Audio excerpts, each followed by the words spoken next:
नमस्कार, ज्ञान वैविध्य चैनल में आपका स्वागत है। क्लास 9th के लिए बिहाइव बुक से 10th चैप्टर काठमांडू। काठमांडू नेपाल की राजधानी है, जैसा कि हम सभी जानते हैं। तो काठमांडू के बारे में राइटर जो विक्रम सेठ है वो बताते हैं कि उनकी जर्नी वहाँ की कैसी थी। तो काठमांडू का उन्होंने जो सफ़र था वो चाइना से लेकर इंडिया तक आने में किया था, वाया तिब्बत और नेपाल होते हुए। तो जो विक्रम सेठ इसके राइटर है वो इसमें लिखते हैं कि क्या तुम्हें भी कोई सफ़र पसंद है, ट्रैवलिंग पसंद है, कहीं आना जाना, जैसे कोई धार्मिक स्थल या कोई हिस्टोरिकल प्लेस, ये ऐसी जगह जो हम लोग आते जाते हैं, ट्रैवल करते हैं, उसका फिर हम अपना अनुभव वहाँ पे सबके साथ शेयर करते हैं कि क्या हमें उस जगह का क्या अनुभव हुआ था, क्या एक्सपीरियंस हुआ था।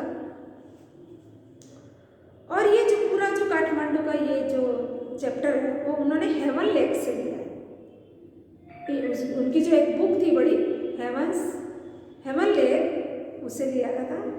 और उन्होंने इस जर्नी का पूरा वर्णन इस चैप्टर में किया है कि वो चाइना से इंडिया वाया तिब्बत और नेपाल होते हुए जो आए थे।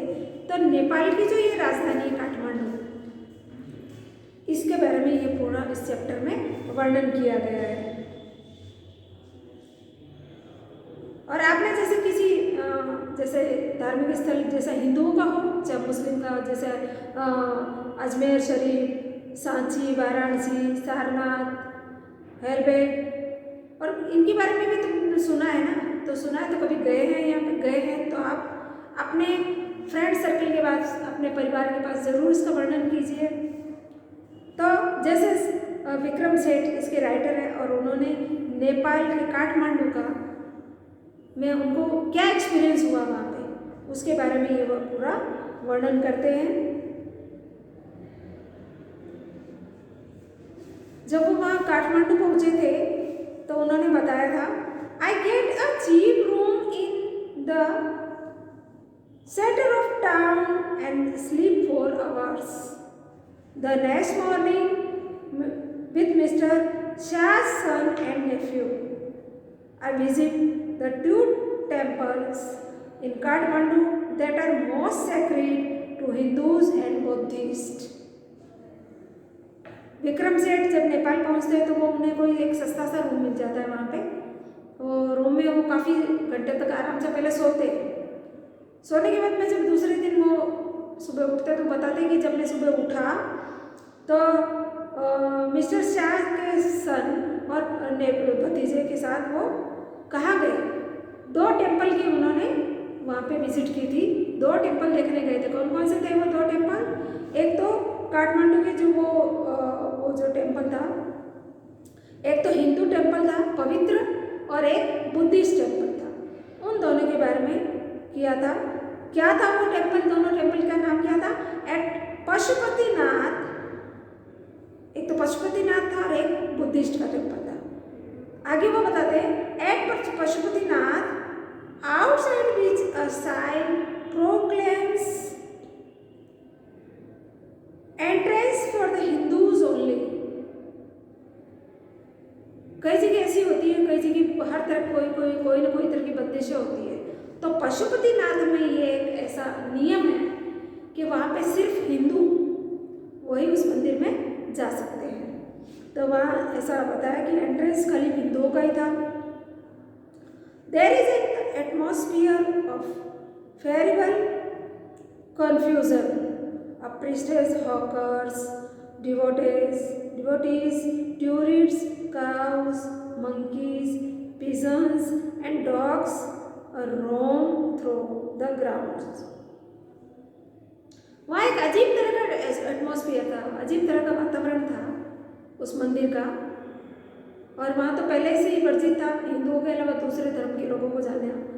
तो वहाँ पे एक अलग तरह का वातावरण, अजीब तरीका का वातावरण था, कन्फ्यूज़न करने वाला एक वातावरण था। क्यों? क्योंकि वहाँ पे देखा तो पंडित, हॉकर्स, हॉकर्स मीन्स जो हाथ घड़ी वाले जो सामान बेचते हैं अपने छोटे से किसी वाहन में, जो लकड़ी का बनाया 4 पहिए का जो होता है, जिसको कोई छकड़ी भी बोलते हैं या छोटी मोटी जो पहिए वाली लकड़ी की गाड़ी बोलते हैं उसमें। तो उसमें जो सामान बेचे वाले या सिर पर टोकरी लेके बेचते हैं या हाथ में लेके सामान जो घूम फिर कर सामान बेचते हैं, उन्हें हॉकर्स कहा जाता है। डिवोटीज, भक्तजन, टूरिस्ट, वहाँ जो घूमने के लिए आने वाले होते हैं वो टूरिस्ट, और गाय, बंदर, पिजन्स जो कबूतर होते हैं वो, डॉग्स, और रोम थ्रू द ग्राउंड्स, वहाँ ग्राउंड में घूमते रहते हैं। तो ये अजीब तरह का वहाँ माहौल उन्हें दिखता है, अजीब तरह का वातावरण दिखता है। We offer a few flowers, there are so many worshippers that some people trying to get a priest's attention are elbowed aside while others pushing their way to the front. जब हमने भी कुछ फूल लेकर और वहाँ पर मंदिर में चढ़ाए तो हमने भी ये वहाँ पे देखा कि कई लोग जो ऐसे एक दूसरे को कोहनी मार मार के आगे जा रहे थे और अटेंशन किसका ले रहे थे, प्रीस्ट का, पुरोहित का, वहाँ के वो हमें भी कुछ आशीर्वाद दे, कुछ प्रसाद दे, या हमें भी कुछ ऐसे हमारी तरफ देखे, उनका प्रीस्ट का अटेंशन हमारी तरफ हो। तो ये वह हमने वहाँ देखा और सभी एक दूसरे से आगे जाने के लिए धक्का मुक्की कर रहे थे। Princess of the Nepalese royal house appears, everyone bows and makes a way. इतने में क्या हुआ, जो नेपाल की जो वहाँ पे जो राजकुमारी थी वो आई तो सभी ने उसका अभिवादन किया सिर झुका के और उनको जाने के लिए आगे रास्ता दिया। By the main gate, a party of the saffron clad, a westerner struggles for the permission to enter. फिर आगे हमने वहाँ देखा तो वो गेहूं रंग के जो वस्त्र धारण किए हुए फॉरेनर्स आए थे, वेस्टर्नर मतलब बाहर के विदेशी, और वो भी वहाँ पे अंदर पशुपतिनाथ में जाने के लिए परमिशन मांग रहे थे। The policeman is not convinced that they are the Hindus, only Hindus are allowed to enter the temple. तो जब वो परमिशन मांग रहे थे तो वहाँ के जो पुलिसमैन थे जो वहाँ बैठे थे मेन गेट के ऊपर, उन्होंने कहा कि देखो ऐसा तो कुछ नहीं है, यहाँ पे सिर्फ हिंदू ही अंदर जा सकते हैं, इसलिए हम आपको परमिशन नहीं दे सकते।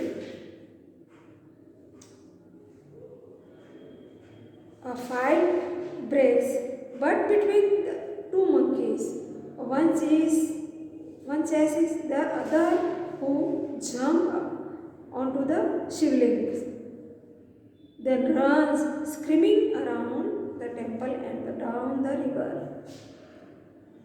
इतने में क्या हुआ, दो बंदर आपस में झगड़ने लगे, एक दूसरे को चीज करने लगे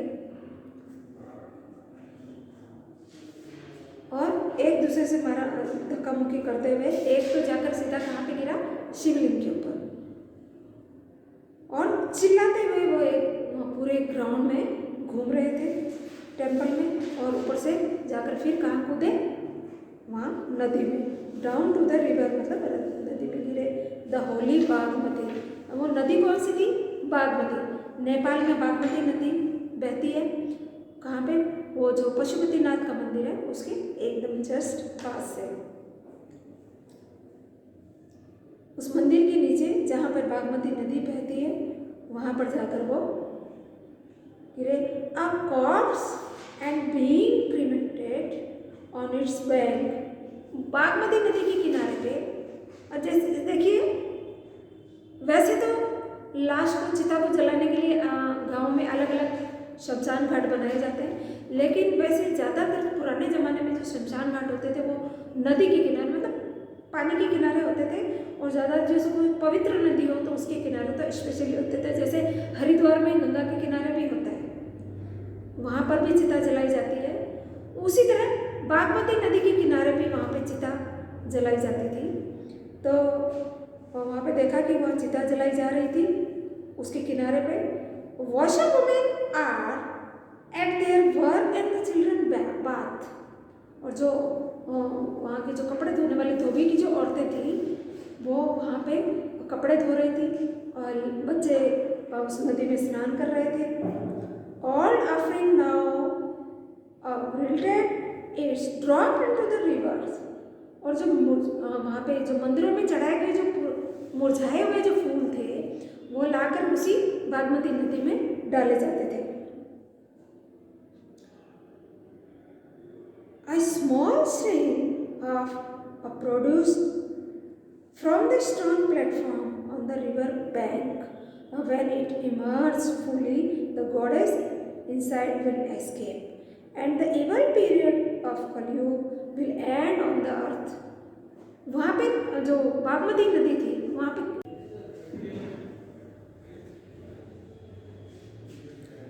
तो जैसा कि बताया गया था कि बागमती नदी के किनारे वो विक्रम सेठ ने बताया कि बागमती नदी के किनारे पर एक छोटी सी पत्थर के चौकी के ऊपर एक पूजा करने के लिए कोई जो मूर्ति थी वो आधी उभरी हुई थी, आधी थी। और वहाँ पे ऐसी मान्यता थी कि जिस दिन ये मूर्ति पूरी बाहर आ जाएगी उस दिन इस कलयुग का एंड हो जाएगा, ये कलयुग पूरा खत्म हो जाएगा। और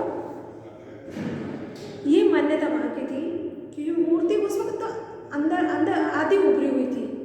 तो इस तरह लोगों का कहना था, वहाँ के लोगों का, कि जिस दिन ये पूरी बाहर इसका निकास हो जाएगा, जिस दिन ये पूरी दिखाई देने लग जाएगी उस दिन कलयुग समाप्त हो जाएगा। कलयुग ये जो आज हम जिस युग में रह रहे हैं ये कलयुग है। जैसे 4 युग बताए जाते हैं शास्त्रों के अनुसार, पहला सतयुग, दूसरा त्रेता, फिर द्वापर और फिर कलयुग। तो ऐसा कहा जाता है कि कलयुग में पाप की बहुत ज़्यादा वृद्धि हो रही है या पापी लोग बहुत ज़्यादा हो गए हैं। तो जिस दिन ये इन पापियों का अंत होगा उस दिन ये कलयुग पूरा समाप्त हो जाएगा। तो इस तरह वो जो पशुपतिनाथ का मंदिर था वो विक्रम सेठ ने जैसा देखा, वहाँ का वातावरण देखा, तो उन्होंने वहाँ पे जो जो देखा उसका वर्णन अपने इस पार्ट में किया था। तो इस तरह ये फर्स्ट पार्ट जो है वो पशुपतिनाथ मंदिर का इसमें वर्णन मिलता है और ये फर्स्ट पार्ट यहीं पे एंड होता है। Thank you.